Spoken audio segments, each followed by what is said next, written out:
Hey there YouTube! Before I get into the video, let me remind you, if you like my content, hit that like and subscribe button, and if you feel the need to support me, hit me up on my Patreon at patreon.com/uncommonramen. I do this all in my free time, so any amount of support can help me bring more of this content to you more often. Okay, so we're going to continue down my fascination with Dargo road, I guess, is what we would call it. This is going to be one of the last builds I make. I'm not going to say last build. It's going to be one of the last builds I make for Dargo. I'm sorry, he's a very fascinating commander, so I kind of wanted to try him in many different flavors, and I can understand why some people might find that annoying. But anyway, we got Dargo, the Shipwrecker, and Reyhan, the last of the Abzan, so this is going to be a Jund deck. So let's take a look. Got Reyhan, last of the Abzan. This is a black and a green for 0/0. When Reyhan, last of the Abzan, enters the battlefield, he enters with 3 +1/+1 counters, and whenever a creature you control dies or is put in the command zone, if it had 1 or more +1/+1 counters on it, you may put that many +1/+1 counters on target creature. And then, of course, we have Dargo, 6 in a red, 7/5. As an additional cost to cast a spell, you may sacrifice any number of artifacts and or creatures. This spell costs 2 less to cast for each permanent sacrifice this way, and 2 less to cast for each other artifact or creature you've sacrificed this turn, and he has trample. Alright, so let's take a look. Again, this is Jund. Let's take a look at creatures first. Goodness, there's quite a few. Alright, starting with a Benevolent Hydra, Blood Tracker, Carrion Feeder, Champion of Lambholt, Corpsejack Menace, Elves of Deep Shadow, Forgotten Ancient, Finehorn Elves, Grakmaw, Skyclave Ravager, Grumgully the Generous, Gyre Sage, Halana and Alana Partners, Ignoble Hierarch, Iron Apprentice, Jury, Master of the Review, Kami of Whispered Hopes, Kodama of the West Tree, Krenko, 10th Street Kingpin, Llanowar Elves, Mahadi, Emporium Master, Managorger Hydra, Mazrik, Crawl, Death Priest, Ochre Jelly, Quarian Beastcaller, Rampant Rejuvenator, Renata, Called to the Hunt, Rishkar, Pima Renegade, Ruthless Technomancer, Soccer Tribe Elder, Taurean Mauler, Termagant Swarm, Viscera Seer, Winding Constrictor, and Zeatora the Incinerator. Okay, next up is Instance.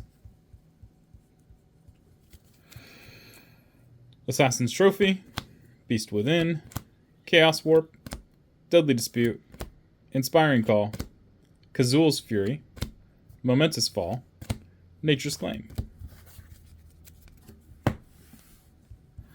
Next up is Sorceries. We got Blasphemous Act, Cultivate, Diabolic Intent, Life's Legacy, Nature's Lore, Rampant Growth, 3 Visits, Visions of Dominance.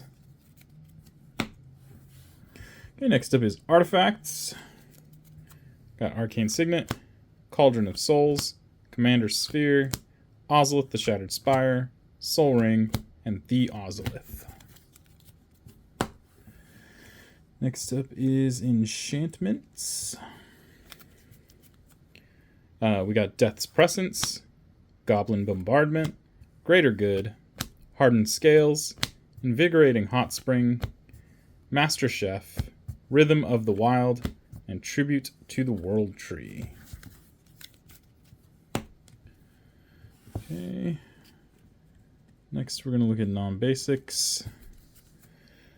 Blood Crypt, Cinderglade, Command Tower, Exotic Orchard, Fabled Passage, Golgari Rot Farm, Luxury Suite, Myriad Landscape, Opal Palace, Overgrown Tomb, Path of Ancestry, Rockfall Vale, Savage Lands, Smoldering Marsh, Spire Garden, Stomping Ground, Undergrowth Stadium, and Ziatoro's Proving Ground.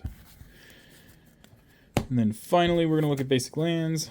1, 2, 3, 4, 5, 6, 7, 8, 9, 10 forests. 1, 2, 3 mountains, and 1, 2, 3 swamps. Okay. So again, this is Dargo Reyhan. This is Jund, so green, black, red. And you can see as we go through the deck that there is a bunch of different ways to sacrifice. There was actually quite a variety of ways to sacrifice your own creatures. And we also, because we have green, have a lot of ways to get +1/+1 counters out there and try to grow creatures that are on the battlefield. So we have a lot of really interesting ways to kind of take advantage of sacrifice triggers, Reyhan's ability, and just kind of get value out of it. Ruthless Technomancer is a really good example. We have tons of things for instance, Greater Good, Life's Legacy, Diabolic Intent, several creatures that want to sacrifice other things just to kind of get really interesting value. The deck itself, again, is gas because of Dargo. This is still technically a bracket 3. So, yeah, it's pushed. It's bracket 3 because of actually specifically Diabolic Tutor. I think that is the only reason. I could be wrong. I'll have to check it again on Moxfield, but Diabolic Intent, to my knowledge, is the only reason it's bracket 3. Without that, it would be considered a bracket 2.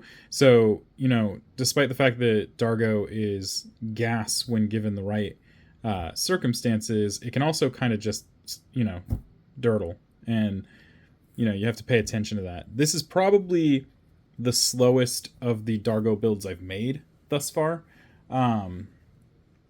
I know that the next one that I feature is going to be a stepped down CEDH deck, so it should be, you know, a lot more gas to it. But yeah, this is it's a very interesting build. I've had a chance to play it a couple times. When it goes, but when it doesn't, you're just literally what I said, dirtling. So yeah, check it out. If you have any questions or comments, leave them down below. Keep it positive. I'll remove negative comments. I think that's it, guys. Until next time. Peace.